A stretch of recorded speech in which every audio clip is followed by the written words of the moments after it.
Now let's run through how you install P5 on a Linux host. I'm going to do this from my Mac desktop, and I'm going to use the terminal application to SSH into two different Linux machines, both of which I've got running in the cloud.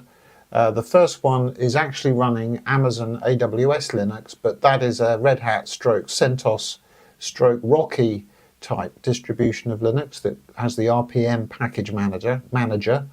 And in my other terminal tab, I've got an Ubuntu Linux also running in the cloud, and this one is using the dpackage package manager. So what I'll do is I'll show you how to do an install without using a package manager, and then we'll look at installing using RPM on the CentOS Red Hat style distribution and using dpackage on the Ubuntu. I hope that's making sense so far. So to kick off, we need to download P5. If you go to RQware's download page, you can download a TGZ, a DEB, or an RPM of the latest version of P5. If you click these links, then your browser will download, in this case to my Mac, which is not where I want to have the install file. So what I'll do is I'll use the link here, and I'll use the drop down to copy the link address, in this case for the TGZ file. And then if I go back to my terminal, in the shell I can use the wget command and then paste in the link that I copied out of the browser, and that will download the Linux installer for me. And now if I do an ls in this directory, you can see I now actually have two versions of the TGZ. I've got the 723, which we just downloaded because that's the latest version as of today, and I've got some slightly older versions, 721, in this folder as well. The reason I've got the older versions is because I want to later show you how to do an update from an older to a newer version. So let's begin by installing what I would call manually, without using a package manager, using a TGZ file. So to do this, what you do is you create the RQware directory where it's going to run, you expand the TGZ, and then you simply use the start and stop scripts to bring the product up and down. So first of all, I'm going to make the directory where RQware lives. So the standard directory for us, where all of the package managers will install to on the all the platforms except Windows, is user local AW. So after creating that folder, I'm going to change directory, so I am now in that folder, and I will run the wget command again to download P5 in this folder, but I'm going to take the 721 version, so I'm just going to tweak the URL that we're downloading from to get that version. Let's clear the window, and then if we have a look to see what we've got in this folder, we've got the TGZ file, and we're currently in the user local AW directory. The TGZ is a compressed archive. The command to extract it is tar with a Z to uncompress the zip element, X to expand, and F to specify the file that we're expanding, followed by the TGZ file. Hit return. After a brief pause, if you now list the files again in this directory, you'll see that we now have a P5 installation waiting to be started up. Simply run the start server script using the // to run from the current directory, and you'll get a message to indicate that we're starting up, but to be patient, followed by the URLs that we need to connect to the web interface, either via HTTP on port 8000. So you see port 8000 is the default port for the non-encrypted HTTP access to the web admin interface, or HTTPS on port 8443. This is using a self-signed cert, so your browser will complain about that. And for the purposes of our video, we'll use the HTTP interface, and it says use a web browser to connect. So P5 is now installed on this machine, it's running, and the start script, as well as starting the software up right now, it will update the start scripts in the operating system so that P5 will start when the OS boots up. And if you run the stop script, it will both stop P5 running now, and it will also remove those start scripts. So after a reboot, P5 will no longer be running. So it's quite important to understand that. So in order to test that this installation is working, because this is running in the cloud, and these are actually the local, like LAN addresses for this host, I need to use a public IP, or in fact a VPN IP in this case, that will get me to this host. And that I already have plumbed into the browser here.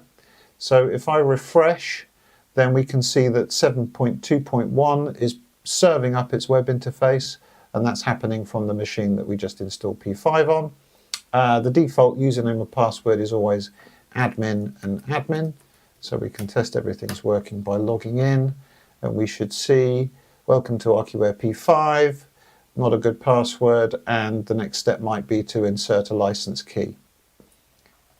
So that's how you would install P5 using the TGZ file.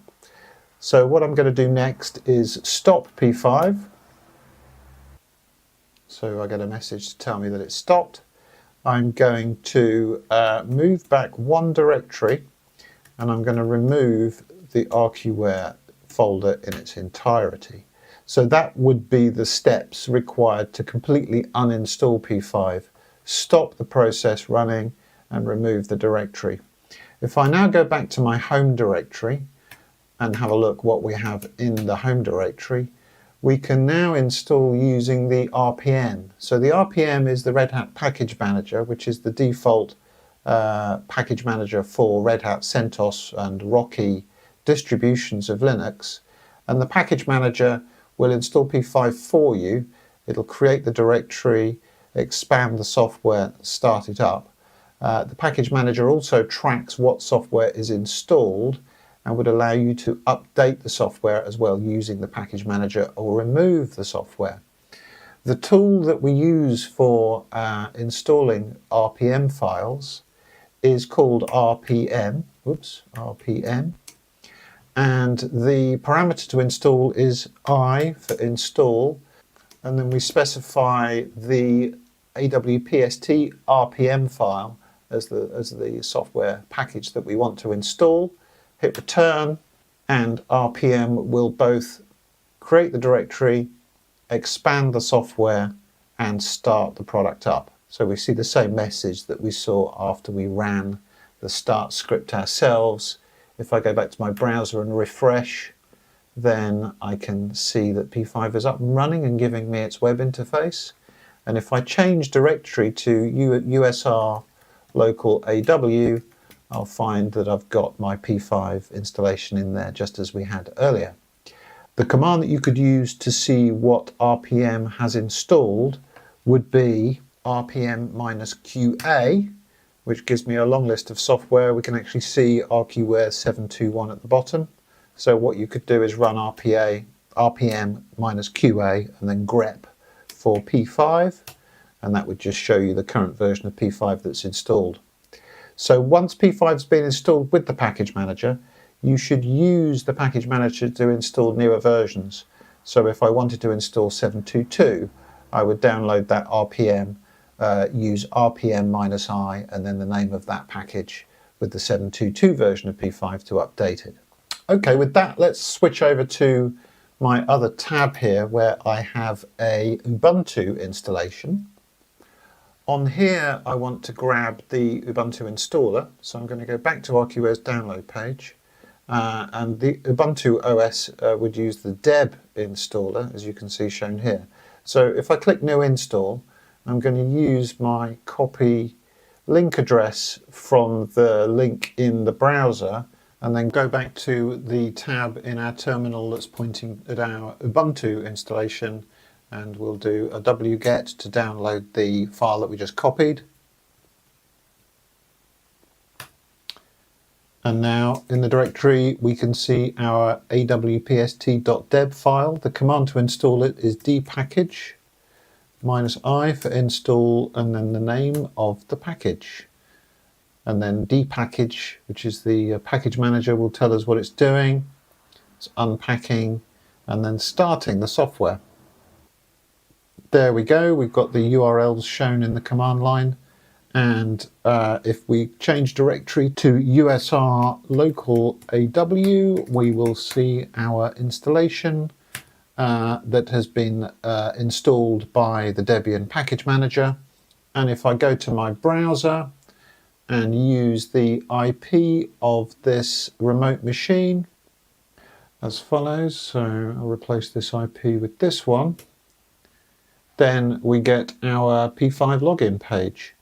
Now, depending on whether P5 knows that it's running in a cloud instance, it may use the instance ID. This is specifically in the case of AWS. When installing in AWS, P5 may detect that it's running in an AWS cloud instance. And rather than using the default password of admin, we will use the Amazon EC2 instance ID as the password.